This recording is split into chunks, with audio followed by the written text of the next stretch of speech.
النمل نام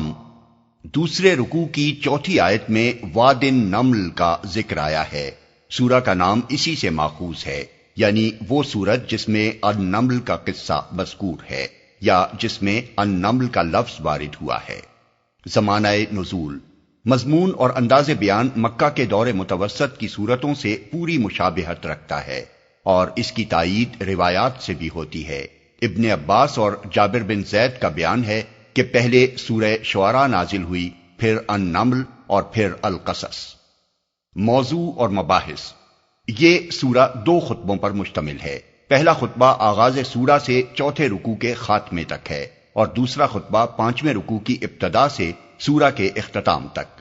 پہلے خطبے میں بتایا گیا ہے کہ قرآن کی رہنمائی سے صرف وہی لوگ فائدہ اٹھا سکتے ہیں اور اس کی بشارتوں کے مستحق بھی صرف وہی لوگ ہیں جو ان حقیقتوں کو تسلیم کریں جنہیں یہ کتاب اس کائنات کی بنیادی حقیقتوں کی حیثیت سے پیش کرتی ہے، اور پھر مان لینے کے بعد اپنی عملی زندگی میں بھی اطاعت و اتباع کا رویہ اختیار کریں۔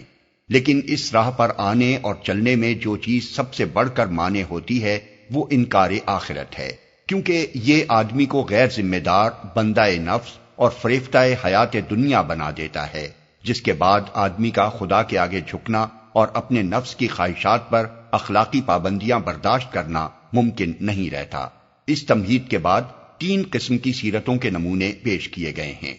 ایک نمونہ فرعون اور سرداران قوم سمود اور سرکشان قوم لوط کا ہے، جن کی سیرت فکر آخرت سے بے نیازی اور نتیجتاً نفس کی بندگی سے تعمیر ہوئی تھی۔ یہ لوگ کسی نشانی کو دیکھ کر بھی ایمان لانے کے لیے تیار نہ ہوئے۔ یہ الٹے ان لوگوں کے دشمن ہو گئے جنہوں نے ان کو خیر و صلاح کی طرف بلایا۔ انہوں نے اپنی ان بدکاریوں پر بھی پورا اصرار کیا جن کا گھناؤنا پن کسی صاحب عقل انسان سے پوشیدہ نہیں ہے۔ انہیں عذاب الہی میں گرفتار ہونے سے ایک لمحہ پہلے تک بھی ہوش نہ آیا۔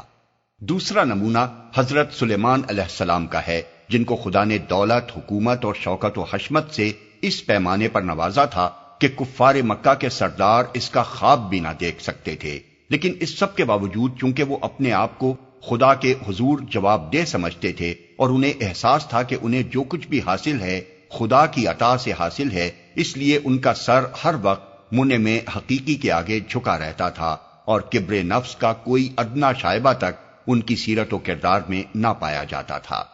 تیسرا نمونہ ملکہ سبا کا ہے، جو تاریخ عرب کی نہایت مشہور دولت مند قوم پر حکمراں تھی۔ اس کے پاس وہ تمام اسباب جمع تھے جو کسی انسان کو غرور نفس میں مبتلا کر سکتے ہیں۔ جن چیزوں کے بل پر کوئی انسان گھمنڈ کر سکتا ہے وہ سرداران قریش کی بنسبت لاکھوں درجے زیادہ اسے حاصل تھیں۔ پھر وہ ایک مشرک قوم سے تعلق رکھتی تھی، تقلید آبائی کی بنا پر بھی اور اپنی قوم میں اپنی سرداری برقرار رکھنے کی خاطر بھی اس کے لیے دین شرک کو چھوڑ کر دین توحید اختیار کرنا اس سے بہت زیادہ مشکل تھا جتنا کسی عام مشرک کے لیے ہو سکتا ہے۔ لیکن جب اس پر حق واضح ہو گیا تو کوئی چیز اسے قبول حق سے نہ روک سکی، کیونکہ اس کی گمراہی محض ایک مشرک ماحول میں آنکھیں کھولنے کی وجہ سے تھی۔ نفس کی بندگی اور خواہشات کی غلامی کا مرض اس پر مسلط نہ تھا۔ خدا کے حضور جواب دہی کے احساس سے اس کا ضمیر فارغ نہ تھا۔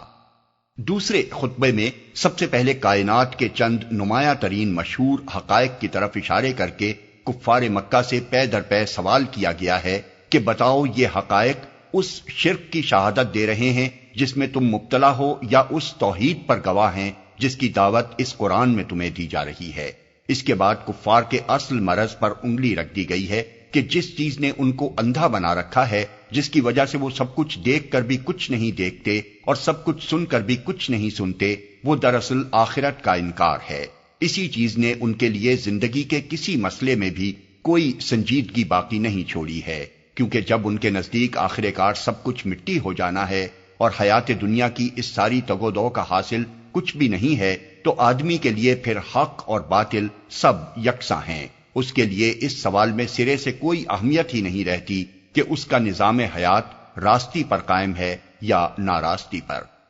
لیکن اس بحث سے مقصود یاس نہیں ہے کہ جب یہ لوگ غفلت میں مگن ہیں تو انہیں دعوت دینا بیکار ہے، بلکہ دراصل اس سے مقصود سونے والوں کو جھنجھوڑ کر جگانا ہے۔ اس لیے چھٹے اور 7ویں رکوع میں پے در پے وہ باتیں ارشاد فرمائی گئی ہیں جو لوگوں میں آخرت کا احساس بیدار کریں، اس سے غفلت برتنے کے نتائج پر متنبع کریں، اور انہیں اس کی آمد کا اس طرح یقین دلائیں کہ جس طرح ایک آدمی اپنی آنکھوں دیکھی بات کا اس شخص کو یقین دلاتا ہے جس نے اسے نہیں دیکھا ہے۔